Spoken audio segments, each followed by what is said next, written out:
তাহলে আজকের ক্লাসটা আমরা শুরু করছি। আজকে আমাদের ইসলামিক ফাইন্যান্সের দ্বিতীয় ক্লাস। আজকে আমরা আধুনিক যে পেমেন্ট কার্ডগুলো আছে, আমরা কেনাকাটা করার জন্য বা লেনদেনের জন্য ব্যবহার করি, এই কার্ডগুলো নিয়ে মূলত আজকে কথা হবে। তো সাধারণত আধুনিক যে পেমেন্ট কার্ডগুলো আছে, এটা 4 ধরনের হয়ে থাকে: debit card, prepaid card, charge card, credit card. এই 4 ধরনের কার্ড হয়ে থাকে। একটু বুঝি আমরা যে এই 4 ধরনের কার্ডগুলো আসলে তাদের আচরণগুলো কিরকম। ডেবিট কার্ড আর প্রিপেইড কার্ড, এই দুইটা মূলত হচ্ছে আপনার টাকা আপনি ব্যাংকে জমা রাখবেন বা আপনার ব্যাংকে টাকা আছে, ওই টাকাটাই আপনি কার্ড থেকে খরচ করবেন। মানে আপনার টাকা ব্যাংক আপনাকে কার্ডে দিয়ে দিল, ওই কার্ডটা থেকে আপনি খরচ করলেন। আর চার্জ কার্ড আর ক্রেডিট কার্ড যেটা আছে, এই দুইটা হচ্ছে ঋণের কার্ড। ব্যাংক আপনাকে ঋণ দেয়। তো আপনি অনেক ব্যাংক যেগুলো জেনারেল ব্যাংক আছে, এগুলো সুদ সহ ঋণ দেয়। আর ইসলামী ব্যাংক, এগুলো নিয়ে আমরা কথা বলবো। বাকি চার্জ কার্ড আর হচ্ছে ক্রেডিট কার্ড, এই দুইটা হচ্ছে ব্যাংক আপনাকে ঋণ দেয়, আপনি খরচ করবেন, খরচ করার পরে এই টাকাটা পরিশোধ করে দিবেন। তাহলে ডেবিট কার্ড আর প্রিপেড কার্ড, এটা হচ্ছে পূর্বে থেকে আপনার ব্যাংকে থাকতে হবে। ডেবিট কার্ড যেটা, এটা আপনার একটা ব্যাংক অ্যাকাউন্ট থাকে, ব্যাংক অ্যাকাউন্টে আপনার টাকা থাকে, ওইটার এগেনস্টে আপনাকে একটা ডেবিট কার্ড দেওয়া হয়। ওই কার্ড থেকে আপনার ব্যাংকে যে পরিমাণ অ্যামাউন্ট আছে, ওই টাকাটা আপনি খরচ করতে পারবেন। মানে সরাসরি আপনার ব্যাংক ব্যালেন্সটাই আপনি কার্ড থেকে খরচ করতে পারবেন, ডেবিট কার্ড। আর প্রিপেইড কার্ডটা হচ্ছে, এখানে আপনাকে এই কার্ডে আগে টাকা লোড করতে হয়। আপনি বাইরে যাবেন, সফরে যাবেন, বা আপনার কার্ডে কিছু টাকা দরকার, আপনি 1 লক্ষ টাকা বা 1,000 ডলার আপনি লোড করবেন এই কার্ডে। লোড করা যেই টাকাটা আছে, এই টাকাটা আপনি কার্ড থেকে খরচ করতে পারবেন। এটা কিন্তু সরাসরি ব্যাংক ব্যালেন্স না। আগেরটা ছিল, ডেবিট কার্ডটা ছিল ব্যাংক ব্যালেন্স। ব্যাংকে যে ব্যালেন্সটা আছে, ওই ব্যালেন্সটাই আপনি সরাসরি কার্ড থেকে খরচ করতে পারবেন। আর প্রিপেইড কার্ড যেটা, এটা আপনার কার্ডে লোড করতে হয়, লোড করে তারপর এটা খরচ করতে হয়। তারপরে আসি চার্জ কার্ড। এটাকে বলা হয় নন রিভলভিং ক্রেডিট কার্ড। নন রিভলভিং মানে হচ্ছে ঘোরা। ধরেন আপনার ক্রেডিট কার্ড, এই চার্জ কার্ডটা হচ্ছে একটা ক্রেডিট কার্ড, আর ক্রেডিট কার্ড তো ক্রেডিট কার্ডই, কিন্তু চার্জ কার্ডটাকে বলা হয় নন রিভলভিং, আর ক্রেডিটটাকে বলা হয় রিভলভিং, মানে রিনিউ হয়। রিভলভিং মানে হচ্ছে রিনিউ হয়। চার্জ কার্ডটা আপনাকে একটা অ্যামাউন্ট দিয়ে দিবে, 1 লক্ষ টাকা আপনাকে একটা লিমিট দিয়ে দিল। এই টাকাটা আপনাকে আগামী 1 মাস পরে বা 6 মাস পরে বা 3 মাস পরে একসাথে পেমেন্ট করে দিতে হবে। মানে একবারে এটা রিনিউ হবে না। আপনাকে একটা নির্দিষ্ট সময় দেওয়া থাকবে, নির্দিষ্ট একটা লিমিট দেওয়া থাকবে, এর ভিতরে আপনি খরচ করে এই টাকাটা পরিশোধ করে দিতে হবে। কোনো কিস্তির সুযোগ নাই। কিন্তু ক্রেডিট কার্ড যেটা রিভলভিং, মানে রিনিউ হয়, আপনি একটা টাকা খরচ করছেন, ওই টাকাটা পরিশোধ করে দিবেন। আবার আপনার এখানে যে ক্রেডিটটা ছিল, ধরেন আপনাকে 1 লক্ষ টাকা ক্রেডিট দেওয়া হয়েছে, যে আপনাকে আমি একটা ক্রেডিট কার্ড দিলাম, 1 লক্ষ টাকা লিমিট, মানে আপনি এখান থেকে সর্বোচ্চ 1 লক্ষ টাকা খরচ করতে পারবেন। এখন আপনি 50,000 টাকা খরচ করলেন, করে ওই 50,000 টাকা পরিশোধ করে দিলেন। তাহলে এই 50,000 যে লিমিট শেষ হয়েছিল, আপনার তো টোটাল 1 লক্ষ টাকা লিমিট ছিল। 50,000 যখন খরচ করছেন, 50,000 লিমিট শেষ। যখন আবার পরিশোধ করে দিয়েছেন, এই টাকাটা আবার রিনিউ হয়ে গেছে। মানে এখন আবার আপনার 1 লক্ষ টাকা লিমিট আছে। এখন এখন আবার আপনি যদি আরও 20,000 টাকা খরচ করেন, 20,000 টাকা লিমিট শেষ হয়ে যাবে, কিন্তু আপনি যখন এটা পরিশোধ করে দিবেন আবার, এটা আবার রিনিউ হয়ে যাবে। মানে আপনি যতবার পরিশোধ করে দিবেন, আপনার লিমিটটা কিন্তু পুনরায় রিনিউ হচ্ছে। এই রিনিউর যে সিস্টেমটা, এটাকে বলা হয় রিভলভিং ক্রেডিট কার্ড। আর যেটা রিনিউর সিস্টেম নাই, মানে যা দিচ্ছে একটাই লিমিট, এটা খরচ করবেন, এটা আপনি পরিশোধ করে দিবেন, এটা হচ্ছে নন রিভলভিং ক্রেডিট কার্ড। দুইটাই ক্রেডিট কার্ড, ঠিক আছে, কিন্তু এটা নন রিভলভিং, আর একটা হচ্ছে রিভলভিং। এবার দেখেন, এই যে কার্ডের যে সিস্টেমটা আছে, ব্যাংক আমাকে কার্ড দেয়, মানে একজন গ্রাহককে ব্যাংক কার্ড দেয়। এখন এই কার্ডটা হয় ভিসা কার্ড অথবা মাস্টার কার্ড হয়, তাই না? তারপর আপনি কি করেন? আপনি কোথাও যান, একটা দোকানে যান, রেস্টুরেন্টে যান, ওখানে যেয়ে এই কার্ডটা দিয়ে পেমেন্ট করেন। পেমেন্ট করেন কিসের মাধ্যমে? পস মেশিনের মাধ্যমে। ওই পেমেন্টটা কার কাছে যায়? বিক্রেতার কাছে। তো এই যে সিস্টেমটা, এই যে লেনদেনের যে সিস্টেমটা, এখানে 5টা পার্টি আছে, মানে 5টা দল আছে, বা 5টা পার্টি বলতে পারেন। এই 5টা পার্টি একজন আরেকজনের সাথে কাজ করে। প্রথম হচ্ছে দেখেন কার্ড ইস্যুকারী, মানে একটা ব্যাংক সে গ্রাহকের জন্য কার্ড ইস্যু করে, আপনি একজন গ্রাহক। দ্বিতীয় পার্টি হচ্ছে কার্ডধারী বা গ্রাহক। আপনার একটা কার্ড লাগবে, আপনি আপনার ব্যাংকে যাবেন, যে বলবেন যে আমার একটা কার্ড লাগবে, ব্যাংক আপনার জন্য একটা কার্ড ইস্যু করে দিবে। তাহলে এখানে কার্ড ইস্যুকারী পাইলাম, কার্ড ইস্যুকারীকে গ্রাহকের ব্যাংক। তারপর দ্বিতীয় পার্টি আমরা পাইলাম কার্ডধারী বা গ্রাহক। এখন আপনি কি করবেন, কোথাও যে পেমেন্ট করবেন, তাই না? কোনো একটা রেস্টুরেন্টে বা দোকানে পেমেন্ট করবেন কিসের মাধ্যমে? কোনো একটা নেটওয়ার্ক, এই যে আপনাকে যে কার্ডটা ইস্যু করছে, আপনাকে কার্ডটা ইস্যু করছে, এই ইস্যুটা করে মূলত একটা নেটওয়ার্কের মাধ্যমে। সেটা ওই যে ভিসা কার্ড হইতে পারে, সেটা মাস্টার কার্ড হইতে পারে। তো এই যে ভিসা বা মাস্টার, এরা হচ্ছে একটা নেটওয়ার্ক। এরা কি করে, এই যে আপনার টাকা আছে, আপনার যে ব্যাংক, মানে আপনার কার্ড, আপনি তো গ্রাহক, আপনি একটা জায়গা থেকে কার্ড ইস্যু করছেন, তো কার্ড ইস্যুকারী হচ্ছে আপনার সাইডের ব্যাংক। আবার আপনি যে কি করবেন, একটা জায়গায় পেমেন্ট করবেন, পেমেন্ট করবেন কার কাছে? বিক্রেতার কাছে। বিক্রেতার কাছে কিভাবে পেমেন্ট করবেন? তার কাছে একটা পস মেশিন আছে, একটা মেশিন আছে, একটা টেকনোলজি আছে, ওইটার মাধ্যমে পেমেন্ট করবেন। এখন পেমেন্ট করলেই তো সে টাকাটা পাওয়া যায় না, তাই না? বিক্রেতা সে পায় কোথা থেকে? তার আবার এরকম একটা ব্যাংকের সাথে কানেকশন আছে, ওই ব্যাংক তাকে এই পস মেশিনটা মূলত দিয়ে থাকে। এবং এই যে আপনি যে পেমেন্ট করছেন, এই পেমেন্টটা ব্যাংক রিসিভ করে তারপরে এই বিক্রেতাকে পৌঁছায় দেয়।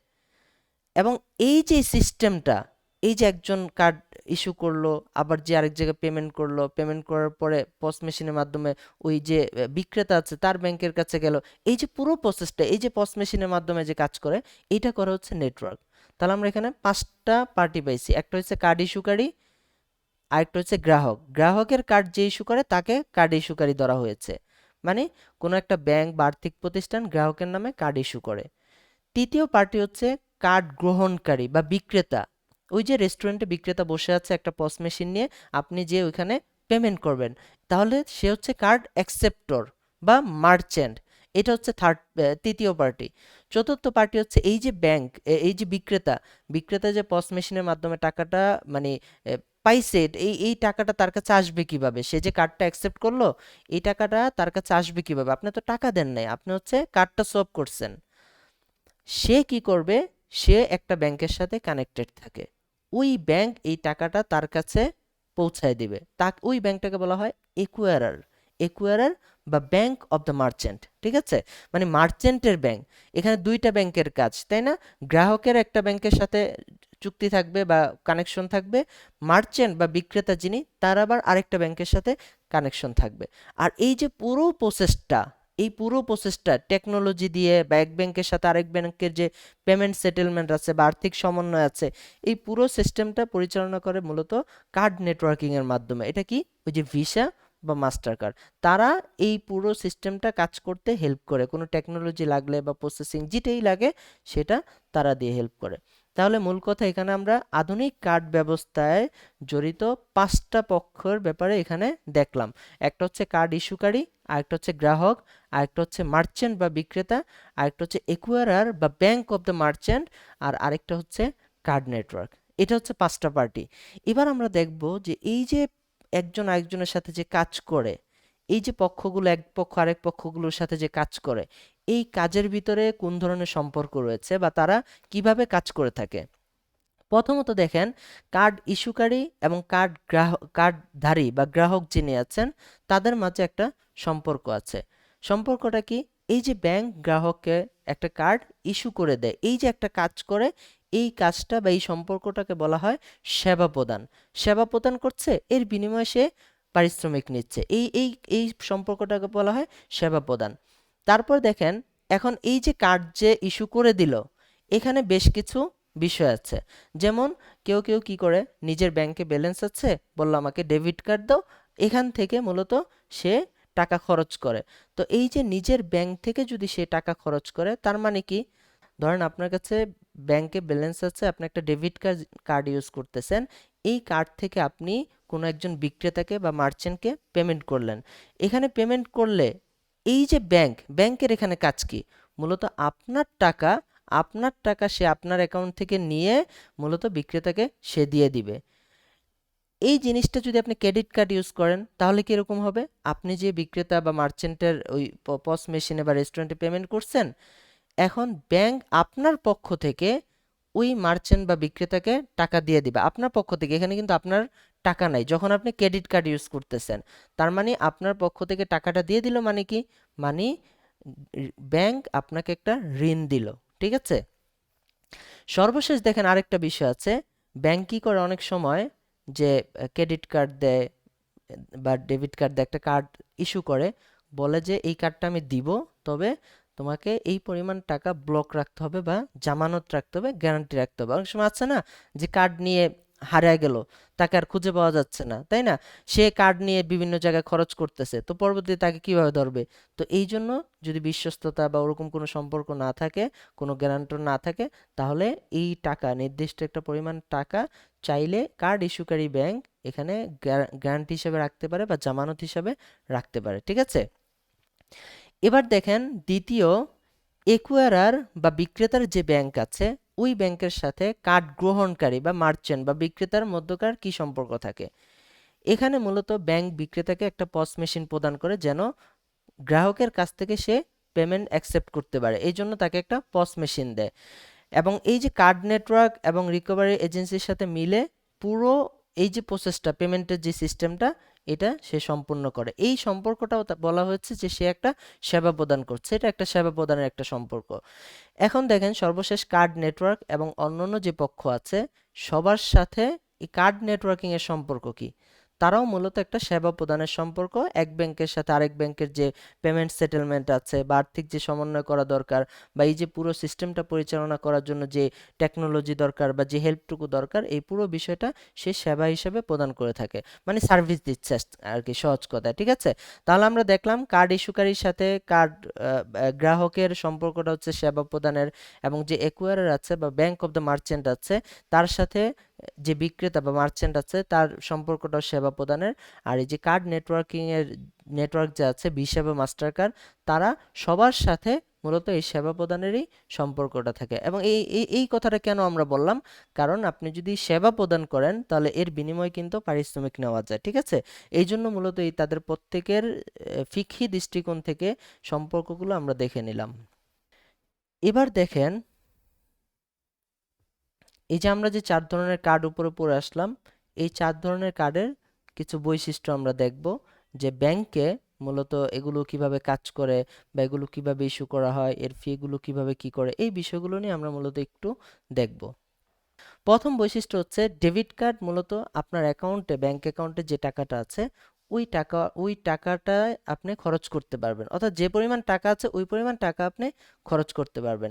এবং আপনি চাইলে এই কার্ড দিয়ে, এটা 2 নম্বর বৈশিষ্ট্য, যে আপনি চাইলে এই কার্ড দিয়ে নগদ টাকাও এটিএম থেকে উত্তোলন করতে পারবেন, এবং এটা দিয়ে আপনি অন্য কোথাও যে পেমেন্ট করতে পারবেন। এবং এই যে পেমেন্টটা করতেছেন, আপনি চাইলে বাংলা কারেন্সি আছে, ধরুন বাংলাদেশে আপনি একটা রেস্টুরেন্টে পেমেন্ট করবেন, তো রেস্টুরেন্টে গেলেন, বাংলাদেশি রেস্টুরেন্ট, তারা বাংলা টাকাই রিসিভ করতেছে বা অ্যাকসেপ্ট করতেছে, আপনি কিন্তু টাকা থেকে টাকা পেমেন্ট করে দিলেন। কিন্তু আপনি যখন ইন্ডিয়া গেলেন বা আপনি যখন ইউএসএ গেলেন, তখন তারা কিন্তু টাকা নিবে না। এখন আপনার ব্যাংকে আছে টাকা, আপনি এখন কি করবেন? তো ব্যাংক আপনাকে কি করবে, আপনার ওই টাকাটা কনভার্ট করে ইউএসডিতে নিয়ে বা ইন্ডিয়ান রুপিতে নিয়ে ওই যে ইন্ডিয়ার যে বিক্রেতা আছে বা ইউএস এর যে বিক্রেতা আছে তাকে পরিশোধ করার এই সুযোগটা করে দিবে, এটাও আপনি করতে পারবেন। 3 নম্বর বৈশিষ্ট্য হলো, এই যে কার্ডটা যে ব্যাংক আপনাকে ইস্যু করে দিচ্ছে, এটা চাইলে সে ফি নিয়েও করতে পারে, অথবা চাইলে আপনাকে বিনামূল্যে ইস্যু করে দিতে পারে। 4 নম্বর হলো, বলা হচ্ছে যে ধরেন কার্ড ইস্যুকারী কি করতে পারে, একটা এটিএম থেকে নগদ টাকা উত্তোলন করতে পারে এবং এক কারেন্সি থেকে আরেক কারেন্সিতে পেমেন্ট করতে পারে। তো এখন বলা হচ্ছে যে কার্ড ইস্যুকারী যে আছে, ওনার নিজের ব্যাংক থেকে যদি নগদ টাকা উত্তোলন করে বা এটিএম থেকে নগদ টাকা উত্তোলন করে, তাহলে সাধারণত কোনো ফি দিতে হয় না। যেমন ইসলাম ব্যাংকের কার্ড, সেই ইসলাম ব্যাংকের যে এটিএম আছে ওখান থেকে যদি সে টাকা উত্তোলন করে, সাধারণত সে কোনো ফি দিতে হয় না। কিন্তু এছাড়া সে যদি অন্য ব্যাংকের এটিএম থেকে টাকা উত্তোলন করে, একটা কিন্তু চার্জ কাটে, 10 টাকা বা 15 টাকা একটা চার্জ কাটে। এবং এক কারেন্সি থেকে যখন আরেক কারেন্সিতে লেনদেন করা হয়, যেমন আপনি ইউএসএ যে পেমেন্ট করতেছেন, তো ওইখানে তো বাংলা টাকা আপনার ছিল, আপনি ইউএসডিতে পেমেন্ট করতেছেন, এই জায়গাতেও কিন্তু সে কি করতে পারে, একটা ফি ধার্য করতে পারে, ঠিক আছে? 5 নম্বর বৈশিষ্ট্য হলো, যে একুয়ারার আছে, একুয়ারারকে ব্যাংক অফ দ্য মার্চেন্ট, মানে মার্চেন্টের যে ব্যাংক আছে, মার্চেন্টের যে ব্যাংক আছে এবং কার্ড ইস্যুকারীর যে ব্যাংক আছে, সে চাইলে এই যে কার্ড দিয়ে যে একটা পেমেন্ট করছে, পেমেন্ট করার পরে কার্ড নেটওয়ার্ক কি করছে, ওই পেমেন্টের একটা অংশ চার্জ করছে, কারণ এটা সে সেবা প্রদান করছে, তাই না? এই জন্য কার্ড ইস্যুকারী, কার্ড নেটওয়ার্ক সে একটা চার্জ করছে, যে প্রতি পেমেন্টে 1% করে চার্জ করা হবে। একুয়ারার এবং কার্ড ইস্যুকারী তারা চাইলে ওই একটা অংশ এখানে তারা চার্জ হিসাবে রেখে দিতে পারে। 6 নম্বর বৈশিষ্ট্য হচ্ছে ওই যে উপরে বলে আসছি 4 নম্বরের সাথেই, যে ইসলামী ব্যাংকের এটিএমে এসে যদি ইউসিবি ব্যাংকের মানে অন্য কোনো ব্যাংকের কার্ড যদি ব্যবহার করে নগদ টাকা উত্তোলন করে, তাহলে ইসলামী ব্যাংক চাইলে এখানে একটা ফি ধার্য করতে পারে, এবং এই ফিটা এককালীনও হইতে পারে, অথবা প্রতিবার যে উত্তোলন করে টাকা ওই তখন একটা শতাংশ হিসাবেও এটা ফি রাখতে পারে। তো এই ডেবিট কার্ডের হচ্ছে এগুলো বৈশিষ্ট্য, ঠিক আছে? এবার আসি আমরা প্রিপেইড কার্ডের বৈশিষ্ট্যগুলো। প্রিপেইড কার্ডও সাধারণত ডেবিট কার্ডের মতোই কাজ করে, আমরা বলে আসছি তাই না, যে প্রিপেইড কার্ড আর ডেবিট কার্ড দুইটা একই। ডেবিট কার্ডটা হচ্ছে আপনার ব্যাংকে টাকা থাকে, ওই টাকাটা আপনি খরচ করেন, আর প্রিপেইড কার্ড হচ্ছে এই কার্ডের ভিতরে আপনার নির্দিষ্ট একটা টাকা লোড করতে হয়, ওই টাকাটা আপনি খরচ করেন। এটাও মূলত একটা ডেবিট কার্ডের মতোই পেমেন্ট মাধ্যম বা সেটেলমেন্ট ইনস্ট্রুমেন্ট বলতে পারেন, এটাও কোনো ঋণের কার্ড নয়। এবং এটা দিয়েও আপনি ওই যে ডেবিট কার্ডের মতো এক কারেন্সি থেকে আরেক কারেন্সিতে, বা আপনি চাইলে বিভিন্ন এটিএম থেকেও আপনি টাকা তুলতে পারেন, অর্থাৎ প্রিপেড কার্ডের যে বৈশিষ্ট্যগুলো মূলত ডেবিট কার্ডের বৈশিষ্ট্যগুলোর মতোই। আচ্ছা, এবার আসি চার্জ কার্ডের বৈশিষ্ট্যগুলো। চার্জ কার্ড আর হচ্ছে ক্রেডিট কার্ড, এই দুইটা আবার এক ক্যাটাগরির, তাই না? বলেছিলাম যে চার্জ কার্ড হচ্ছে নন রিভলভিং, মানে রিনিউ হবে না, আপনাকে একটা লিমিট দেওয়া হয়েছে, একটা সময় দেওয়া হয়েছে, বাস এর ভিতর আপনি সম্পূর্ণ টাকাটা পরিশোধ করে দিতে হবে, এটা আবার রিনিউ হবে না।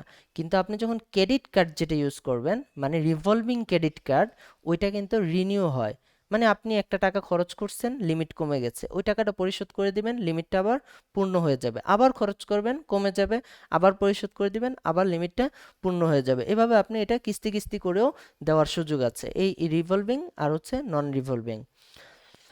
এখন দেখেন, প্রথম যে বৈশিষ্ট্যটা বলা হচ্ছে যে এই যে চার্জ কার্ড, এটা মূলত একটা ঋণ বা একটা ধার, ব্যাংক একটা ঋণ বা ধার দেওয়ার মাধ্যমে মূলত একটা ক্রেডিট ইনস্ট্রুমেন্ট কার্ড বা একটা কার্ড প্রদান করে, যেটা হচ্ছে ব্যাংকের থেকে মূলত আপনি ঋণ নিলেন, এই যে লিমিট মানে 1 লক্ষ টাকা, এটা আপনি ব্যাংক থেকে ঋণ নিচ্ছেন, এই টাকাটা আপনি পরিশোধ করতে হবে।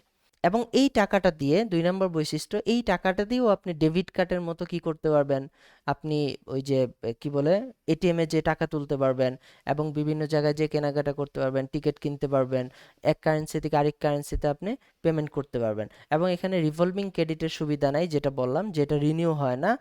এবং এখানে বলা হচ্ছে যে এই কার্ডগুলো যারা সাধারণত প্রদান করে, তারা কি করে, একটা নির্দিষ্ট সময় দেয়, যে এই সময়ের ভিতরে আপনি পুরো টাকাটা পরিশোধ করে দিতে হবে। ওই সময়টা যদি ওই সময়টা যদি ক্রস করে বা ওই সময়টা যদি চলে যায়, তাহলে তার উপর কি সুদ আরোপ হয়।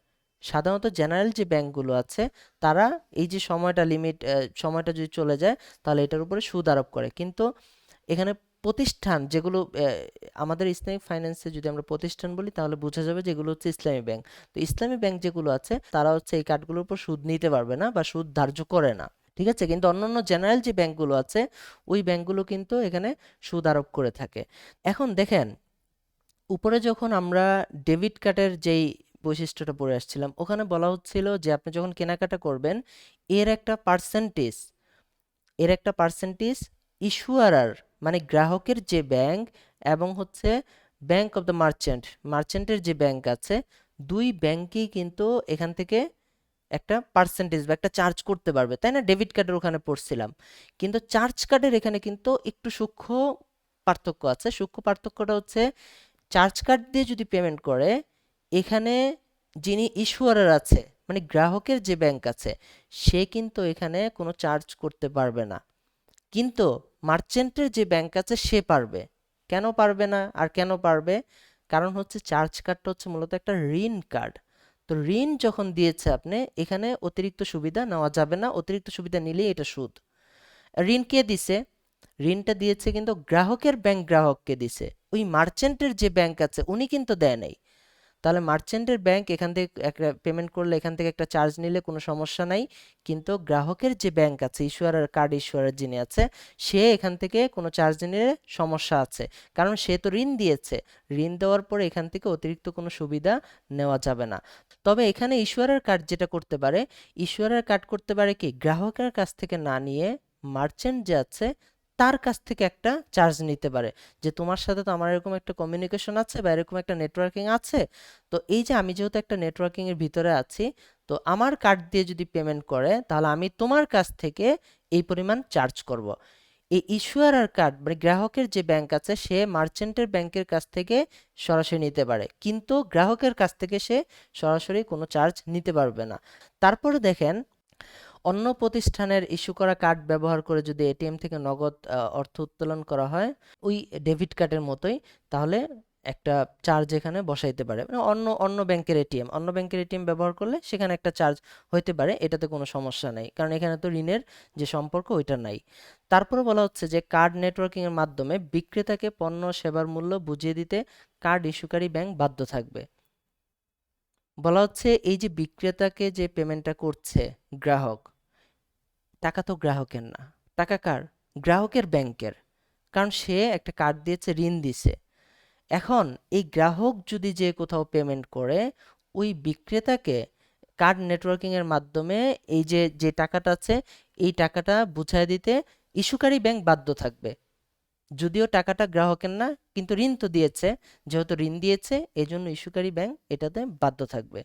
এখন দেখেন, এই যে যখন গ্রাহক যে একটা ঋণের কার্ড নিয়ে মার্চেন্টকে যখন পেমেন্ট করলো, তখন বলা হলো কি, যে গ্রাহকের যে ব্যাংক সে মার্চেন্টকে বা মার্চেন্টের ব্যাংকের মাধ্যমে কার্ড নেটওয়ার্কিং এর মাধ্যমে মার্চেন্টকে এই টাকাটা বুঝাই দিতে বাধ্য হবে। তার মানে কি, এই টাকাটা সে দিয়ে দিল। এখন এই মুহূর্তে গ্রাহকের কাছ থেকে কিন্তু ব্যাংক এই টাকাটা পাও না। এখন গ্রাহক তার যে ব্যাংক আছে ওই ব্যাংকে এই টাকাটা পরিশোধ করে দিতে বাধ্য থাকবে। ঠিক আছে, তাহলে চার্জ কার্ডের এই কিছু বৈশিষ্ট্য, এবং ক্রেডিট কার্ডেরও, এগুলো যেহেতু সবগুলোই কার্ড মোটামুটি একটু সিমিলার বৈশিষ্ট্য, ক্রেডিট কার্ডের ওই সেম বৈশিষ্ট্যগুলোই থাকে। তবে ক্রেডিট কার্ডের যেটা বলেছিলাম যে এটা রিভলভিং, এটা রিনিউ হয়, আপনি এটা খরচ করছেন, ওই টাকাটা পরিশোধ করে দিয়েছেন, এই যে যে লিমিটটা কম ছিল ওইটা আবার পূর্ণ হয়ে যায়। ঠিক আছে, এবং ওই অন্যান্য কার্ডের মতো এটা দিয়ে বিভিন্ন মূল্য পরিশোধ করা, তারপর বিভিন্ন জায়গা থেকে এটিএম থেকে নগদ অর্থ উত্তোলন করা, সব কিছুই করতে পারবে। এবং এই যে যখন ঋণগুলো পরিশোধ করবে, একটা নির্দিষ্ট সময় দিয়ে দেওয়া হয়। যেমন বলা হয় যে আপনাকে 1 লক্ষ টাকা লিমিট দেওয়া হলো, আপনি যদি কোনো টাকা এখান থেকে খরচ করেন, পরবর্তী 45 দিনের ভিতরে যদি এটা পরিশোধ করে দেন, তাহলে আপনার উপর কোনো সুদ নেওয়া হবে না। ঠিক আছে, 45 দিনের ভিতরে যদি এই পেমেন্টটা করে দেওয়া হয় তাহলে কোনো সুদ নেওয়া হয় না, কিন্তু 45 দিনের পরে যদি চলে যায় তাহলে আপনাকে একটা সুদ দিতে হবে। তো এই যে এই মাঝখানে যে 45 দিন সময়টা, গ্রেস পিরিয়ড বলা হয়, যে এই সময়টা কোনো সুদ আরোপ করা হয় না। তো এর বাইরে চলে গেলেই মূলত জেনারেল ব্যাংকগুলো সুদ আরোপ করে, আর ইসলামী ব্যাংকগুলো সুদ আরোপ করে না বা করতে পারে না, যেহেতু জায়েজ নাই। ঠিক আছে, বাকি যে বৈশিষ্ট্যগুলো আছে ওগুলো ওই যে উপরে যে আমরা কার্ডের বৈশিষ্ট্য পড়ে আসলাম ওরকমই। তাহলে দেখেন এখানে ডেবিট কার্ড আর charge card, debit card prepaid card এক পাশে, চার্জ কার্ড আর হচ্ছে ক্রেডিট কার্ড এই দুইটা হচ্ছে আরেক পাশে। এখানে যে মূল বৈশিষ্ট্যটা হচ্ছে ডেবিট কার্ড আর প্রিপেড কার্ড নিজের টাকা খরচ করতেছেন, চার্জ কার্ড আর হচ্ছে ক্রেডিট কার্ড ব্যাংক থেকে ঋণ নিয়ে খরচ করতেছেন। এখন ডেবিট কার্ড আর প্রিপেড কার্ড যেহেতু নিজের টাকা খরচ করতেছেন, কোনো ঋণের সম্পর্ক নাই এখানে, এই জন্য কেনাকাটা করার সময় এই যে আপনার যে ব্যাংক আছে বা গ্রাহকের যে ব্যাংক আছে সে চাইলে একটা চার্জ করতে পারে, যে পেমেন্ট করছে একটা চার্জ আমি চাই। কিন্তু চার্জ কার্ড আর ক্রেডিট কার্ডের সময় কিন্তু এই চার্জটা করতে পারবে না। কেন পারবে না? কারণ সে তো ঋণ দিছে, ঋণ দিয়ে অতিরিক্ত সুবিধা এটা জায়েজ নাই। ঠিক আছে, তবে কি করতে পারবে, সে চাইলে ওই যে মার্চেন্টের যে ব্যাংক আছে তার কাছ থেকে একটা পার্সেন্টেজ দাবি করতে পারবে, কারণ মার্চেন্টের সাথে তো কোনো ঋণের সম্পর্ক নাই এখানে। ঠিক আছে, তাহলে আমরা কার্ডের বৈশিষ্ট্যগুলো আমরা দেখে ফেলছি। এবার আমরা যাব হচ্ছে এই যে কার্ডগুলো আছে এই কার্ডের শরিয়া বিধান নিয়ে। ঠিক আছে, কিছু শরিয়া বিধান আলোচনা করব। ডেবিট কার্ডের শরিয়া বিধান, প্রথমত বলা হচ্ছে যে এই কার্ড যে ডেবিট কার্ডটা ইস্যু করা হয়েছে, বলা হচ্ছিল কি, যে ডেবিট কার্ডটা হচ্ছে গ্রাহকের ব্যাংকের যে টাকা, ওই টাকার এগেনস্টে একটা কার্ড ইস্যু করা হয়েছে, এই টাকাটা সে খরচ করবে। এটার সাথে ঋণের সম্পর্ক কোনোভাবেই সৃষ্টি করা যাবে না। ঋণের সম্পর্কটা কিভাবে সৃষ্টি করে, যেমন অনেক সময় বলা হয় কোনো কোনো ব্যাংকে এই সুবিধাটা দিয়ে দেয় যে আপনার ব্যাংকে 1 লক্ষ টাকা আছে, আপনি খরচ করতে করতে এক জায়গায় মোবাইল কিনতে যেয়ে দেখেন 1,10,000 টাকা, আপনি ডেবিট কার্ড ইউজ করেন, আপনি 1 লক্ষ টাকার জায়গায় 1,10,000 টাকা দিয়ে আপনি খরচ করতে পারবেন। অথবা আপনি এটিএম এ গেছেন, টাকা উঠাচ্ছেন, আপনি এটিএম এ 1 লক্ষ টাকা আছে আপনার ব্যাংকে, আপনি 1,10,000 টাকা তুলতে পারবেন। এই যে এক্সট্রা তোলার যে মানে সুযোগটা, এটা বিভিন্ন ব্যাংক দিয়ে থাকে, এটাকে ওভারড্রয়িং বলা হয়। তো এই যে যে ব্যাংকে তার যে টাকা আছে, এই টাকার অতিরিক্ত যে টাকাটা আছে ওভারড্রয়িং, যে এই সুযোগটা তাকে দেওয়া যাবে না ডেবিট কার্ডের ক্ষেত্রে, ঠিক আছে? কারণ এটা এখানে যদি এই সুযোগটা দেওয়া হয়, তাহলে অন্যান্য সকল জায়গায় কিন্তু ওই যে ক্রেডিট কার্ডের মতো যেই হুকুম, সেগুলো চলে আসবে। তো এগুলোতে অ্যাডজাস্ট করা যাবে না, তো এইটা করা যাবে না। আরেকটা বিষয় হলো, বিভিন্ন ব্যাংক কি করে, ব্যাংক বলে যে আপনি যদি আপনার যদি সেভিংস অ্যাকাউন্ট থাকে, সেভিংস বা ইনভেস্টমেন্ট অ্যাকাউন্ট, ব্যাংকে তো দুই ধরনের অ্যাকাউন্ট থাকে, সেভিংস থাকে, আবার কারেন্ট অ্যাকাউন্ট থাকে। তো কারেন্ট অ্যাকাউন্টটা, সেভিংস অ্যাকাউন্ট হচ্ছে আপনার টাকা ব্যাংকে জমাইতেছেন, আর কারেন্ট অ্যাকাউন্টটা হচ্ছে আপনার টাকা ব্যাংকে ঋণ দিচ্ছেন, আপনার যখন লাগবে আপনি নিয়ে যেতে পারবেন। কারেন্ট অ্যাকাউন্ট হচ্ছে ঋণের অ্যাকাউন্ট, আর সেভিংস যেটা, এটা হচ্ছে আপনার নিজের টাকা আপনি অ্যাকাউন্টে সেভিংস করতেছেন। তো সেভিংস যদি করেন, ব্যাংকের তো এখান থেকে ফায়দা নাই, উপকার নাই, তাই না? কিন্তু কারেন্ট অ্যাকাউন্ট যদি করেন, তাহলে কিন্তু উপকার আছে, কারণ টাকাটা আপনি ঋণ দিচ্ছেন, ব্যাংক চাইলে এটা খরচ করতে পারবে, আবার পরে আপনাকে দিয়ে দিবে। তো ব্যাংক এখন কি করে, বলে যে আপনি যদি সেভিংস অ্যাকাউন্ট খোলেন, আপনার কার্ডের জন্য এত টাকা চার্জ, কিন্তু কারেন্ট অ্যাকাউন্ট যদি খোলেন, তাহলে কার্ড ফ্রি। এই কাজটা করা যাবে না, যে কারেন্ট অ্যাকাউন্ট খুললে আপনাকে কার্ড ফ্রি দিব, সেভিংস অ্যাকাউন্ট খুললে আপনার থেকে চার্জ নেব, এটা করা যাবে না। ফি নিলে দুইটা থেকেই নিতে হবে, আর যদি ফ্রি দেন, দুইটা থেকেই আপনি ফ্রি দিতে হবে। এই যে আলাদা করা, এটা করা যাবে না, ঠিক আছে? তারপরে বলা হচ্ছে,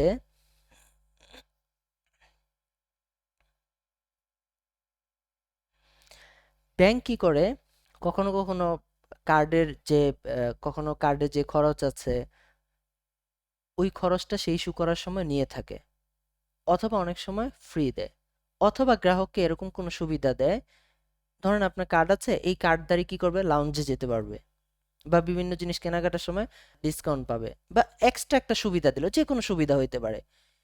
তবে এই সুবিধা এটা দিতে পারবে, সমস্যা নাই।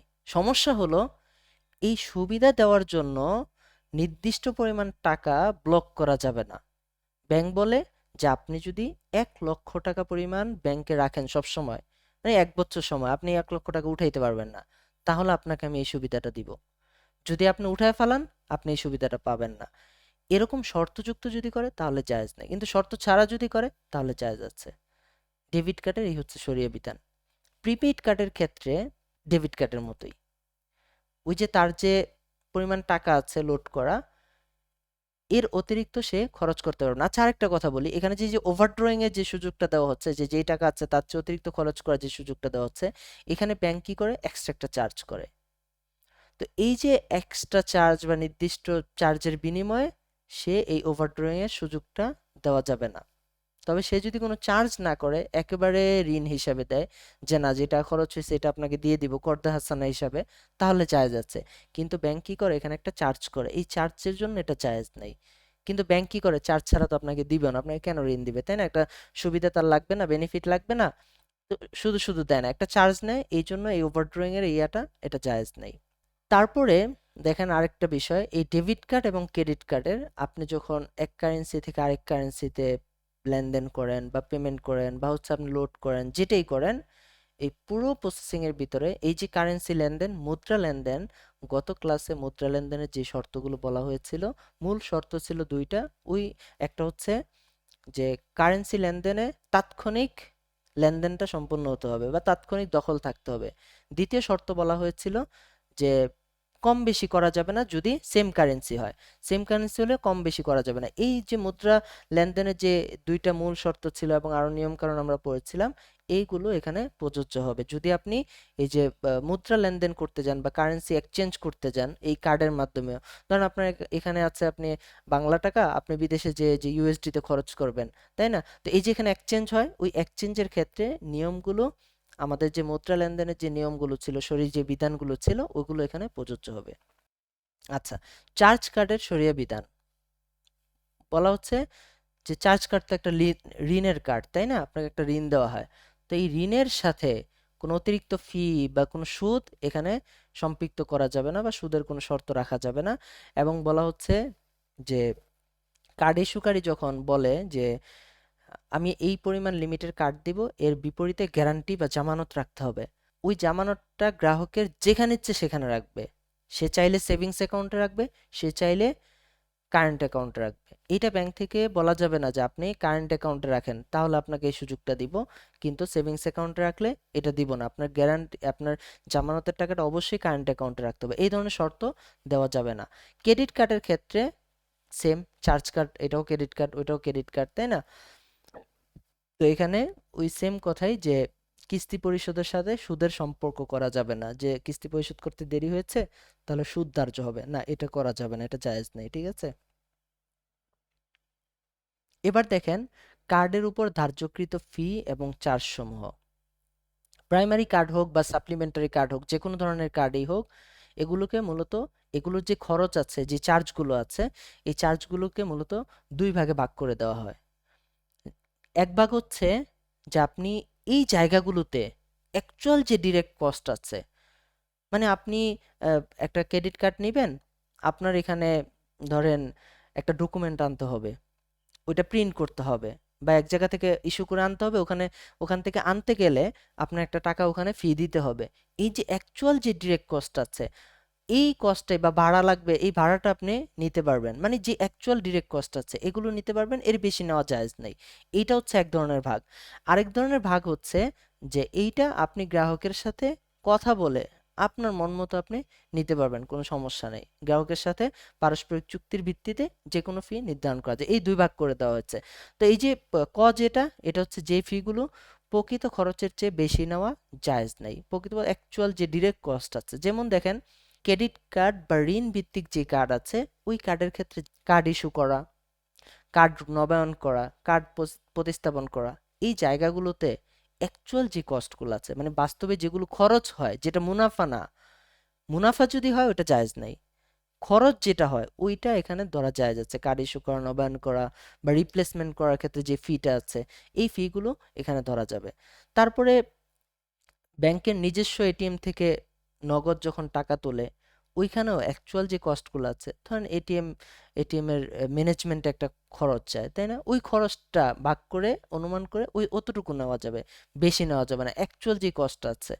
তারপর কার্ডের যে লিমিট বা যে লিমিট থাকে 1 লক্ষ, এখান থেকে যদি আপনি 2 লক্ষ করতে চান, লিমিট 1 লক্ষ আছে, 2 লক্ষ করবেন, তো এই 2 লক্ষ বাড়াইতে হলে আপনার কিছু অতিরিক্ত ডকুমেন্ট লাগবে। ওই ডকুমেন্টগুলা প্রসেস করতে, প্রিন্ট করতে বা আনতে, নেওয়া নেওয়া আসার ভিতরে যে খরচগুলো যায়, ওইগুলো আপনি নিতে পারবেন।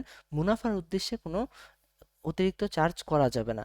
তারপরে এক কারেন্সি থেকে অন্য কারেন্সিতে যখন লেনদেন হয়, তখন ওই লেনদেনটা কোনো স্বাধীন কোনো একটা পার্টি করে থাকে, লেনদেনটা যদি করে, তখন ওই তাদের যদি কোনো খরচ হয় ওই খরচটা সে নিতে পারবে। অন্যথায় এর বেশি এক্সট্রা, ধরেন সে এক জায়গা থেকে লেনদেন করলো, ওই লেনদেনে $1 120 করে গেল, এই লেনদেনটা সে করতেছে না, আরেক জায়গা থেকে করতেছে। এখন সে বললো আমি তো 120 টাকা করে কিনছি, এখানে আরো 2 টাকা করে অতিরিক্ত যোগ করে দেয়, 122 টাকা করে দেয়, না, এটা জায়েজ নাই। তো এই যে এই খরচগুলো, এগুলো ক্রেডিট কার্ড বা ঋণ ভিত্তিক যে কার্ড আছে ওই কার্ডের ক্ষেত্রে জায়েজ নাই। ডেবিট কার্ড হইলে আবার জায়েজ আছে, ঠিক আছে? ক্রেডিট কার্ড হইলে এটা জায়েজ নাই, কারণ ক্রেডিট কার্ড ঋণ দিচ্ছে, ঋণের এগেনস্টে অতিরিক্ত কিছু করা যাবে না। কিন্তু ডেবিট কার্ড হলে এটা জায়েজ আছে, সমস্যা নেই। এখন বলা হচ্ছে যে এই যে কিছু আমরা 3-4টা যে বললাম যে এই জায়গাগুলোতে অ্যাকচুয়াল খরচের বেশি কোনো খরচ নেওয়া যাবে না, এর বাহিরে কিছু খরচ আছে বা বাহিরে কিছু চার্জ আছে যেগুলো করা যায়। যেমন দেখেন গ্রাহক যে একটা জায়গায় যে পেমেন্ট করলো বিক্রেতার কাছে, এখন এই বিক্রেতার কাছে বিক্রেতার যে ব্যাংক সে কিন্তু একটা চার্জ নেয়। এই যে সে একটা চার্জ নেয়, এই চার্জের একটা অংশ ইস্যুয়ারের যিনি আছে, মানে গ্রাহকের যে ব্যাংক আছে, সে কিন্তু চাইলে এখান থেকে নিতে পারে, এবং যে ভিসা নেটওয়ার্ক আছে, কার্ড নেটওয়ার্ক আছে, তারাও চাইলে এখান থেকে নিতে পারে। তাহলে দেখেন, ঋণ দেওয়া হয়েছে, ঋণ দিয়েছে কে? গ্রাহকের ব্যাংক গ্রাহককে। তাহলে গ্রাহকের কাছ থেকে কিন্তু অতিরিক্ত চার্জ নিতে পারতেছে না। তাহলে গ্রাহকের ব্যাংক কিন্তু চাইলে একুয়ারার থেকে বা বিক্রেতার ব্যাংক থেকে একটা চার্জ করতে পারে, কারণ ওই বিক্রেতার কাছে এই ব্যাংকের কার্ড ব্যবহার করে পেমেন্ট করা হয়েছে, ওইখান থেকে একটা চার্জ ওই বিক্রেতার ব্যাংক পাইছে, ওইখান থেকে একটা পার্সেন্টেজ এই যে একুয়ারার যে আছে, সরি একুয়ারার না, ইস্যুয়ারের যে যে আছে গ্রাহকের ব্যাংক, সে চাইলে একটা অংশ নিতে পারে, কারণ এখানে একটা ঋণের সম্পর্ক কিন্তু নাই, এই জন্য এটা সে নিতে পারে। তবে এই যে নিতে যেয়া যেমন ধরেন ইস্যুয়ার বলল কি, যে আমি তো এখানে সুদ হয়ে যাবে এই জন্য আমি নিতে পারতেছি না, তো আমি তোমার কাছ থেকে নিব। এখন একুয়ারের যে আছে, সে ভাবলো যে আমি তো এই পরিমাণ টাকা নেই, ওই গ্রাহকের ব্যাংকে তো আবার এই অংশটা দিয়ে দিতে হবে, তাহলে আমি এই অংশটা আবার বাড়াইয়া গ্রাহকের উপরে চাপায় দিই, এটা জায়েজ নেই। বুঝতে পারছি? আবার বলি, গ্রাহক যে গ্রাহক গ্রাহকের ব্যাংক থেকে একটা ক্রেডিট কার্ড নিয়েছে বা ঋণের কার্ড নিয়েছে, এখন গ্রাহকের ব্যাংক তো গ্রাহকের কাছ থেকে কোনো এক্সট্রা চার্জ বা বেনিফিট নিতে পারবে না। তো সে করে গ্রাহক যে যখন বিক্রেতাকে পেমেন্ট করে, বিক্রেতার ব্যাংক বিক্রেতার কাছ থেকে একটা সার্ভিস ফি নেয়, চার্জ নেয়। এই গ্রাহকের ব্যাংক যে বিক্রেতার ব্যাংক থেকে বলে, তুমি যে সার্ভিস চার্জ নিছো ওখান থেকে আমাকে একটা অংশ দাও, ওখান থেকে একটা অংশ গ্রাহকের ব্যাংক নেয়। সে গ্রাহকের ব্যাংক কিন্তু গ্রাহকের কাছ থেকে নিচ্ছে না, সে নিচ্ছে বিক্রেতার ব্যাংক থেকে, এটা জায়েজ আছে, এতটুকু জায়েজ আছে, কারণ বিক্রেতার ব্যাংকের সাথে গ্রাহকের ব্যাংকের তো ঋণের সম্পর্ক নাই, ঋণের সম্পর্ক হচ্ছে গ্রাহকের সাথে, তো গ্রাহকের কাছ থেকে কিন্তু সে নিতে পারবে না। এখন বিক্রেতার যে ব্যাংক আছে, সে বলল আমি তো একটা চার্জ নেই, এখান থেকে তো একটা অংশ একুয়ারারকে দিয়ে, ইস্যুয়ারার যে আছে গ্রাহকের ব্যাংক, তাকে দিয়ে দিতে হয়, তাকে দিলে তো আমার কম পড়ে যাচ্ছে, তো আমি কি করি, এই অংশটাও ওই গ্রাহকের উপরে চাপায় দিই, মানে গ্রাহকের কাছ থেকে আমি আরো এক্সট্রা চার্জ নেই, এটা চার্জ নেই। অর্থাৎ এই ফি এর কোনোভাবেই এটার বোঝাটা গ্রাহকের উপরে চাওয়া যাবে না, কারণ গ্রাহক ঋণ নিয়েছে, ঋণের অতিরিক্ত কোনো সুবিধাই তার কাছ থেকে নেওয়া যাবে না, ঠিক আছে? এখন দেখেন, দ্বিতীয় বলা হচ্ছে যে কার্ড ইস্যুকারী ব্যাংক কার্ড নেটওয়ার্ককে বিভিন্ন সাবস্ক্রিপশন বা চার্জ ফি দিতে পারে। এটা তাদের সাথে কথা বলে যে কোনো মূল্যই হোক সে দিতে পারে, সমস্যা নেই, কারণ তাদের দুইজনের ভিতরে কোনো ঋণের সম্পর্ক নেই। আমাদের দেখতে হবে যে এখানে ঋণের সম্পর্ক আছে কিনা। দেখেন, এই কথাটা আবার বলছে এখানে, যেসব কার্ডে কোনো ঋণের সম্পর্ক নাই, যেমন ডেবিট কার্ড, প্রিপেড কার্ড, এগুলোর এই যে কার্ড ইস্যু, নবায়ন, প্রতিস্থাপন, এই যে এখানে বাম পাশে যে আমরা বেশ কিছু 3-4টা নিয়ম পড়ে আসলাম, ওগুলো বলছিলাম যে ক্রেডিট কার্ড হইলে অ্যাকচুয়াল কস্টের বাইরে নেওয়া যাবে না, কিন্তু ডেবিট কার্ড হইলে অ্যাকচুয়াল কস্টের বাইরে নেওয়া যাবে। এটা গ্রাহকের সাথে কথা বলে একটা সেটেলমেন্ট করে সে নিতে পারবে, কোনো সমস্যা নেই। তারপরে বলা হচ্ছে যে অন্য ব্যাংকের কার্ড দিয়ে যখন কোনো এটিএম থেকে টাকা তোলা হয়, তখন এটিএম মালিক একটা ফি বা চার্জ নিতে পারে, কোনো সমস্যা নাই, ঠিক আছে? কিন্তু যদি যেমন ধরেন ইসলামী ব্যাংক আছে, এখানে ওই আগেও কথাটা বলে আসছি কয়েকবার, তাই না? ইউসিবি ব্যাংকের কোনো কার্ড ব্যবহার করে যদি সে এখান থেকে টাকা তোলে ইসলামী ব্যাংকের এটিএম থেকে, তাহলে ইসলামী ব্যাংক একটা চার্জ করতে পারবে। কিন্তু ইসলামী ব্যাংকের কেউ যদি এসে ইসলামী ব্যাংকের এটিএম থেকে টাকা তোলে, সে এখানে চার্জ নিতে পারবে যদি এখানে তার কোনো বাস্তবিক কোনো খরচ থাকে। ওই যে আমরা বাম পাশে যে পড়ে আসলাম, তাই না, যে এটিএম থেকে নগদ অর্থ উত্তোলনের ক্ষেত্রে একটা ফি নিতে পারবে, ফিটা অ্যাকচুয়াল ডিরেক্ট কস্ট হতে হবে, এর বাইরে নেওয়া যাবে না। যদি বাস্তবে তার কোনো খরচ হয়ে থাকে এখানে ম্যানেজমেন্টে বা যে কোনো, মানে বাস্তবিক খরচ কোনো বেনিফিট ছাড়া, তাহলে এটা সে নিতে পারবে। কিন্তু অন্য ব্যাংকের কার্ড যদি আসে, তাহলে সে তার মতো করে নিতে পারবে, কারণ অন্য ব্যাংকের যে গ্রাহক, তার সাথে তো ইসলামী ব্যাংকের গ্রাহকের কোনো ঋণের কোনো সম্পর্ক নাই, ঠিক আছে? এবার দেখেন, কার্ড বাতিলের ক্ষেত্রে ফি বা চার্জ। ধরেন আপনি একটা কার্ড নিয়েছেন, এখানে বিভিন্ন ধরনের চার্জ থাকে, কার্ড ইস্যুর জন্য চার্জ থাকে, বা বিভিন্ন ধরনের ফেসিলিটি থাকে, ওইটার জন্য একটা আলাদা একটা চার্জ থাকতে পারে, বা হচ্ছে বিভিন্ন ইন্স্যুরেন্স ফি থাকতে পারে, বিভিন্ন ধরনের চার্জ থাকতে পারে। এখন আপনি যখন চার্জ এই কার্ডটা বাতিল করবেন, ইস্যু হয়েছে, হওয়ার পর ব্যবহার করছেন, এখন বাতিল করবেন, এই বাতিল করার পরে এই চার্জগুলো যে নেওয়া হয়েছিল, এই চার্জগুলো কি হবে, এই চার্জগুলোর ব্যাপারে শরীয়ী বিধান কি, এগুলো নিয়ে এখন কথা বলবো। তো বলা হচ্ছে যে গ্রাহক যদি নিজ ইচ্ছায় কার্ডটা বাতিল করে, তাহলে ব্যাংক বা কার্ড ইস্যুকারী যে প্রতিষ্ঠান আছে, এই যে কার্ড ইস্যু যে ফিটা নেওয়া হয়েছিল, ওই ফিটা সে না দেওয়ার অধিকার রাখে। কারণ এটা তো ব্যাংকের কোনো দোষ নাই। গ্রাহক মন চাইছে খুলছে, সে একটা ফি নিছে, এখন মন চাইতেছে বন্ধ করে দিবে, ওই ফিটা গ্রাহককে সে না দিতে পারে, সমস্যা নেই। এখন বলা হচ্ছে যে অন্যান্য আরো কিছু ফি থাকে, বিভিন্ন সেবার ফি, যে সেগুলো হচ্ছে ওই যে আপনার এসএমএস ফি, যে মোবাইলে এসএমএস পাঠানোর জন্য একটা ফি নেয়, ইমেল পাঠানোর জন্য আরেকটা ফি নেয়, অনলাইনে অ্যাকাউন্ট ব্যবহার করার জন্য একটা ফি নেয়, এই ধরনের বিভিন্ন সেবার বিনিময়ে এক্সট্রা চার্জ করে থাকে।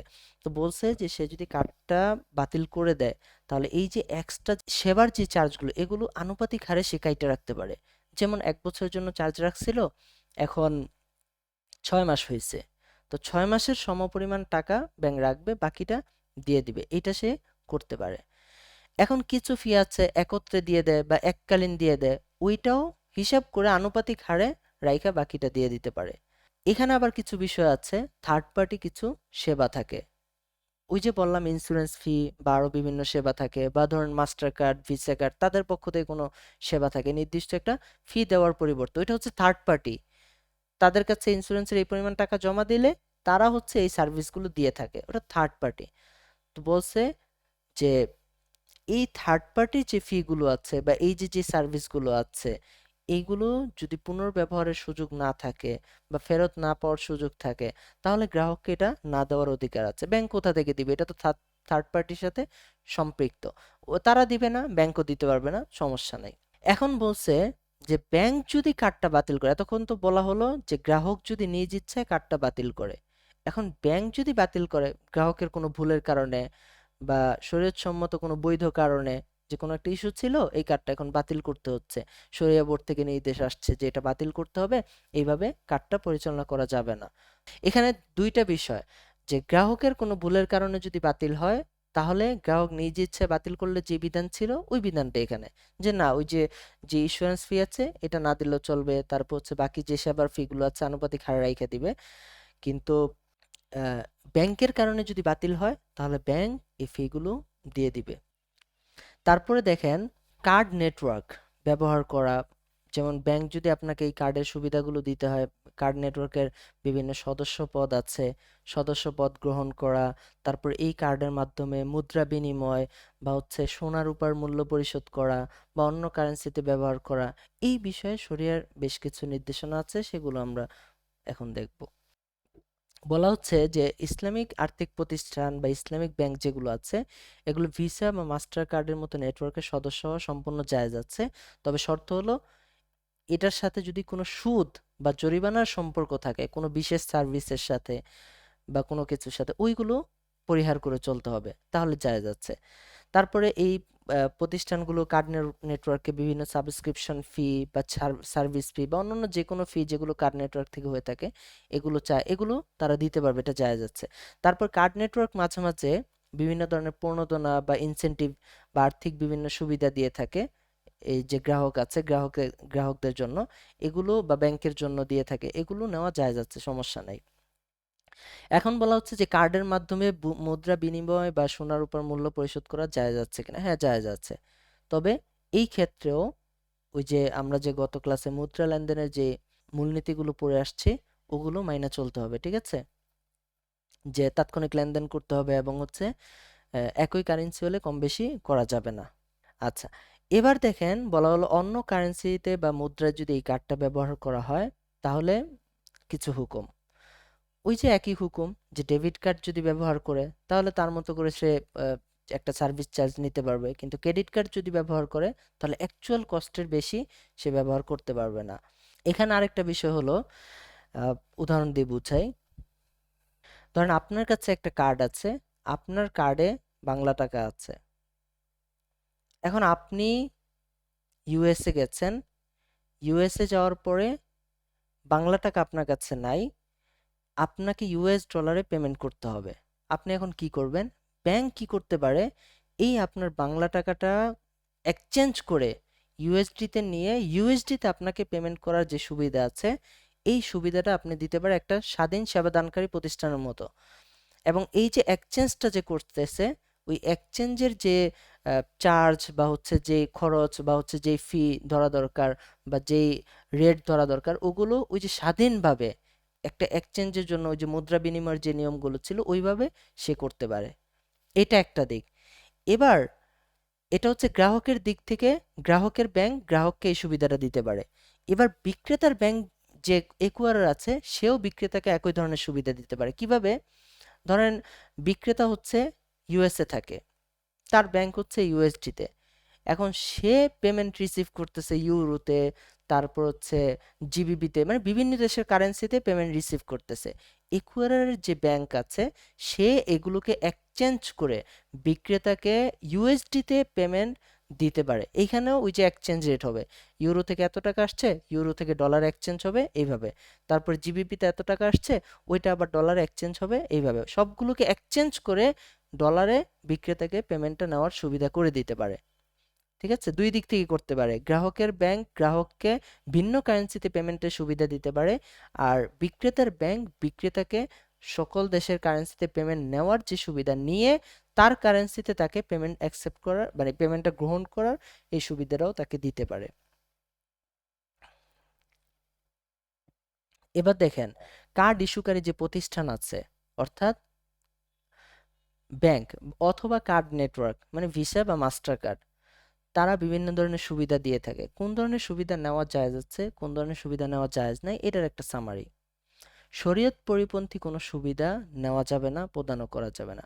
অর্থাৎ কার্ড ইস্যুকারী ব্যাংক গ্রাহকের জন্য এমন কোনো সুবিধার ব্যবস্থা করে দিতে পারবে না যেটা হচ্ছে শরিয়া পরিপন্থী। যেমন প্রচলিত যে বীমা আছে, মানে জেনারেল যে বীমা, ইসলামিক না, এই বীমার সুবিধা সে নিয়ে দিতে পারবে না। সুযোগ আছে কিন্তু নিতে পারবে না সে।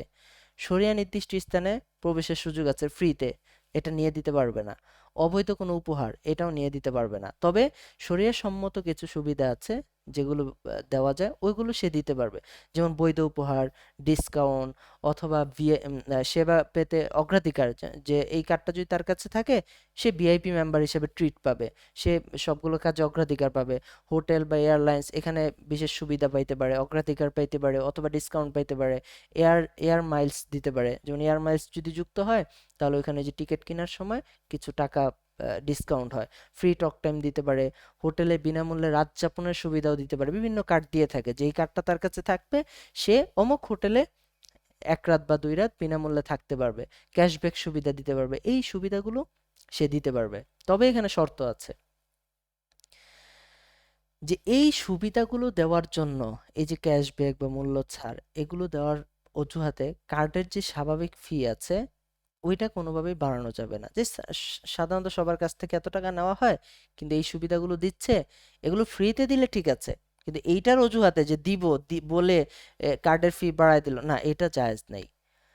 আর যদি ক্রেডিট কার্ড হয়, ক্রেডিট কার্ড হইলে তো অ্যাকচুয়াল কস্টের বাইরে নেওয়াই যাবে না। ঠিক আছে, তারপরে দেখেন ইসলামিক বীমা বা তাকাফুল বলে, এটা নিয়ে আমরা আরেকদিন আলোচনা করব বিস্তারিত, এটা নিয়ে আমাদের ক্লাস হবে। তো এই সুযোগ সুবিধাটা চাইলে দিতে পারে। দেখেন ওই যে যেটা প্রচলিত বীমা আছে, জেনারেল যে বীমা আছে ওইটা দেওয়া যাবে না, কিন্তু ইসলামিক বা তাকাফুলের যে সুবিধা আছে এটা দিতে পারবে। ইসলামিক বীমাকে তাকাফুল বলা হয়। বিভিন্ন ব্যক্তিগত বা চিকিৎসার বা যে কোনো কারণে এটা ইন্স্যুরেন্স এটা দিতে পারে, এবং এটার জন্য সে গ্রাহকের সম্মতি নিয়ে আলাদাভাবে এটার পলিসিও করতে পারে। এবং এটার একটা চাঁদা সে গ্রাহকের যে ব্যাংক আছে ওই ব্যাংক থেকে সে সরাসরি নিয়ে যাইতে পারে গ্রাহকের সম্মতিতে, যে হ্যাঁ এত টাকা করে চাঁদা, এটা তার ব্যাংকে যে টাকাটা জমা দিবে ওইখান থেকে সে কাইটা রাইখা দিবে। এই কাজটাও সে করতে পারে। এবং এখানে বলা হচ্ছে যে ব্যাংক ওই টাকাফুলটা, এই যে ইন্স্যুরেন্স, এটা কিন্তু ব্যাংক করে না, এটা একটা থার্ড পার্টি প্রতিষ্ঠান করে। থার্ড পার্টি প্রতিষ্ঠান এটা ম্যানেজ করে, ব্যাংক তাদের কাছ থেকে এই সুবিধাটা নিয়ে কার্ডের সাথে অ্যাডজাস্ট করে দেয়। তো বলা হচ্ছে যে ব্যাংক ওই টাকাফুল প্রতিষ্ঠান থেকে নিজের জন্য কোনো কমিশন চাইলে সে নিতে পারে, নেক বা না নেক উভয়টাই জায়েজ আছে। আচ্ছা, এবার বলছে কার্ড নেটওয়ার্কের বিভিন্ন বৈধ সুবিধা। ওই যে উপরেরগুলোর মতোই বৈধ যে সুবিধাগুলো আছে এগুলো নিতে পারবে, কিন্তু অবৈধ যে সুবিধাগুলো আছে এগুলো নেওয়া যাবে না। তারপর বলা হচ্ছে বিভিন্ন ফি বা ছাড়, ডিসকাউন্ট বা বিভিন্ন পুরস্কার ঘোষণা করা, যে আহ, আপনার হচ্ছে লটারি করে না, যে এই এই প্রোডাক্টটা যদি কিনে 100 জন কিনলে 100 জনের ভিতরে 2 জনকে এই পুরস্কারটা দেওয়া হবে, 2 জনকে আহ, সৌদি নিয়ে যাওয়া হবে, ওমরায় নিয়ে যাওয়া হবে, এরকম বিভিন্ন ঘোষণা দেয়। এটা দেওয়া জায়েজ আছে, তবে শরিয়া নীতিমালা মেনে। ওই পুরস্কার বা এই ধরনের কম্পিটিশন, প্রাইজ ঘোষণা, এগুলোর জন্য আমাদের আলাদা একটা ক্লাস আছে, ওই ক্লাসে আমরা বিস্তারিত জানবো। তবে জায়েজ আছে, কিন্তু শরিয়া নীতিমালা মেনে, শরিয়া নীতিমালার বাইরে কিন্তু জায়েজ নাই। আচ্ছা, তারপর দেখেন এই যে সর্বশেষ, ইসলামিক প্রতিষ্ঠানগুলো ক্রেডিট কার্ড দিয়ে থাকে। প্রশ্ন করেছিলেন না একটু আগে, ইসলামিক কার্ডগুলো যে ক্রেডিট কার্ড দেয়, ক্রেডিট কার্ড তো আমরা দেখলাম সুদ আসে, জায়েজ নাই। তো এটা ইসলামী ব্যাংকগুলো কিভাবে দিয়ে থাকে বা ইসলামিক প্রতিষ্ঠানগুলো কিভাবে দিয়ে থাকে, তো ওইটার ব্যাপারেই বলা হচ্ছে এখানে। ইসলামিক ব্যাংক বা ইসলামিক আর্থিক প্রতিষ্ঠান যে রিভলভিং ক্রেডিট কার্ডগুলো দিয়ে থাকে ফি সহ, এটাকে মূলত কর্দে হাসানা বলা হয়, কর্দে হাসানা কার্ড। মানে সে একটা ঋণ দিচ্ছে কর্দে হাসানা, এটার বিপরীতে সে কোনো সুদ নিবে না, এটা জায়েজ আছে। ঋণ দিচ্ছে, ঋণ তো দিতেই পারে সুদ ছাড়া, তাই না? এটা জায়েজ আছে। কিন্তু অতিরিক্ত যদি নেয়, সুদ নেয়, তাহলে জায়েজ নেই। এখন এই কার্ডটা নিয়ে গ্রাহক নির্দিষ্ট একটা লিমিট থাকে, এই লিমিটের ভিতরে সে ঋণ এটা ব্যবহার করতে পারে এবং পরবর্তীতে এটা পরিশোধ করতে পারে সুদ ছাড়া, এটা সম্পূর্ণ জায়েজ আছে। তবে এখানে কিছু ফি এই ইসলামী ব্যাংকগুলো নিতে পারে। কি কি? কার্ড ইস্যু করার ফি, কার্ড নবায়ন ফি, কার্ড রিপ্লেসমেন্ট ফি, তারপর যে এটিএম থেকে নগদ অর্থ উত্তোলনের যে ফি আছে, তারপর লিমিট বাড়ানোর জন্য যে ফি আছে, অ্যাকচুয়াল যে কস্টগুলো আছে, এগুলো সে নিতে পারে। ঠিক আছে?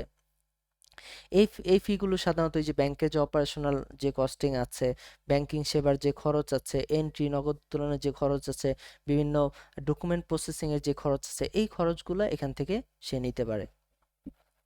এবং গ্রাহকের কার্ড ব্যবহারের পরিমাণের উপর ভিত্তি করে ব্যাংক চাইলে এই ফিগুলো মওকুফ করতে পারে। ধরেন কার্ড ইস্যু করার জন্য সে 5,000 টাকা ফি নিল, এক বছরে 5,000 টাকা বা 2,000 টাকা একটা ফি নিল।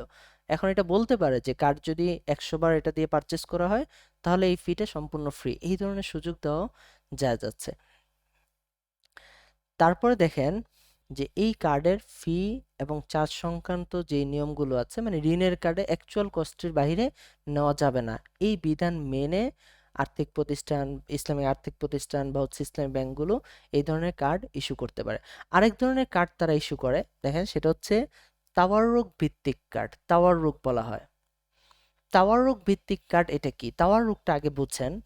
ধরেন গ্রাহক গেছে ব্যাংকে, আমার ঋণ লাগবে, গ্রাহক গেছে ব্যাংকে ঋণ লাগবে, ব্যাংক বলল ঠিক আছে আমি দিব 1,00,000 টাকা। এখন ব্যাংক কেন দিবে? ব্যাংকের বেনিফিট লাগবে না? ব্যাংকের বেনিফিট লাগবে। তো ব্যাংক তো বলতে পারে না যে 1,00,000 টাকা আমি দিব, তুমি আমাকে 1,10,000 টাকা ফেরত দিবে, এটা বলতে পারে না, কারণ এটা সুদ। তো ব্যাংক করে কি, একটা প্রোডাক্ট কিনে, একটা মোবাইল কিনছে, ওই মোবাইলটা সে 1,00,000 টাকা দিয়ে কিনছে, কিনার পরে সে এটা ওই গ্রাহককে বলে যে আমি এটা তোমার কাছে 1,20,000 টাকা বেচবো। মানে 1,00,000 টাকা দিয়ে কিনছে, 1,20,000 টাকা বেচবে, মানে 20,000 টাকা প্রফিটে সে বেচবে। গ্রাহক বলল ঠিক আছে, সমস্যা নাই, যেহেতু আমি এটা বাকিতে বেচবে, তো যেহেতু আমি বাকিতে পাইতেছি, আমি এটা 1,20,000 টাকায় কিনবো, কোনো সমস্যা নাই। পরবর্তীতে এই 1,20,000 টাকা ওই যে প্রোডাক্টের যে মূল্য, ওইটা সে কিস্তিতে পরিশোধ করে দিবে। এখন এই তাওয়াররুক সিস্টেমের যে কার্ডটা, এটা একটু বুঝছেন। ব্যাংক কি করলো, একটা কার্ড দিল, ক্রেডিট কার্ড, এটা ক্রেডিট কার্ড দিল যে 1,00,000 টাকা দিলাম, তুমি আমাকে 1,00,000 টাকা ফেরত দিবা 1 সপ্তাহ পরে বা 1 মাস পরে। এখন ফেরত দেওয়ার যে সময় আসে, ওই সময়ে গ্রাহক চাইলে 1,00,000 টাকা দিয়ে দিতে পারে। এখন গ্রাহকের কাছে 1,00,000 টাকা নাই, কিভাবে দিবে? তখন কি করে ব্যাংক, কি করে, 1,00,000 টাকার বিপরীতে সে একটা তাওয়ারক সিস্টেম চালু করে, এটার সাথে তাওয়ারক সিস্টেমটাকে অ্যাড করে দেয়। সে বলে ঠিক আছে, তুমি তো দিতে পারতেছো না, আসো তাহলে একটা কাজ করি, আমি তোমাকে একটা সুযোগ করে দেই। ওই যে একটা পণ্য আনে, পণ্য না 1,20,000 টাকায় তার কাছে বিক্রি করে গ্রাহকের কাছে, বলে যে এই টাকাটা তুমি এবার কিস্তিতে আমাকে পরিশোধ করো। এখানে কিন্তু মুরাবাহা চুক্তি হয়েছে যে ব্যাংক 1,00,000 টাকাতে কিনে 1,20,000 টাকা সে বিক্রি করতেছে। এখন গ্রাহক কি করবে, গ্রাহক যে এই প্রোডাক্টটা অ্যাকচুয়াল যে দাম আছে অন্য কারো কাছে বিক্রি করবে, থার্ড পার্টির কাছে। এখন থার্ড পার্টির কাছে যখন বিক্রি করবে, সে কি 1,20,000 টাকা বিক্রি করতে পারবে? পারবে না, কারণ বাজারের দাম তো হচ্ছে 1,00,000 টাকা। তো সে 1,00,000 টাকায় বিক্রি করবে, করে ওই 1,00,000 টাকা এনে ব্যাংকের ওই যে ক্রেডিট কার্ডের যে ঋণটা আছে ওইটা শোধ করবে। তো এই যে ক্রেডিট কার্ডের ঋণ শোধ করার জন্য বা ঋণের মেয়াদটা বাড়ানোর জন্য, রোল ওভার করার জন্য, এই যে তাওয়ারুকের যে সিস্টেমটা চালু করলো, এই ধরনের সিস্টেম চালু করা জায়েজ নাই। ক্রেডিট কার্ডের সাথে যে এটাকে যুক্ত করে দিল, এই ক্রেডিট কার্ডের ঋণটাকে, মূল উদ্দেশ্য তো হচ্ছে ক্রেডিট কার্ডের ওই ঋণের মেয়াদটা বাড়াইবো, পরিমাণটা বাড়াইবো এবং এখানে এক্সট্রা টাকা যুক্ত করবো, এটাই তো মূল উদ্দেশ্য, তাই না? তো এই ধরনের কার্ড ইস্যু করা জায়েজ নেই। তবে উপরে যেটা ছিল যে ঋণের কর্দে হাসানা ভিত্তিক, এটা জায়েজ আছে। ঠিক আছে, আজকের ক্লাস এই পর্যন্তই। এখন আমি মাইক ওপেন করে দিচ্ছি।